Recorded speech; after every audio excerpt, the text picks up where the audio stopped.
fa ho fampahafantarana ny asan'ny expert comptable dia isy ny varavarana misokatra atao etsy amin'ny Carlton ny alakamisy ho avy izao.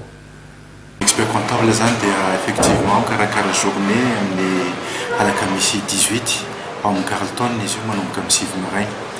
Ny lohahevitra tiana hovoizina aminazy io zany dia hoe ny expert comptable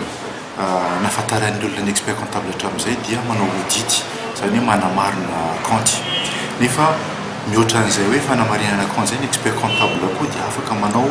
conseil na hoe accompagnement ny entreprise. Ao anatin'izay sehatra zay zany expert comptable dia iresaka hoe raha ohatra misy orinasa mitady financement dia afaka manatona ny expert comptable izy azo ampiny izy manao ny dossier, azo ampiny izy minégocier an'ilay vola any amin'ny banque mba ho moramora kokoa amin'izay fotoana zay ny azahoany an'ilay financement any amin'ny banque.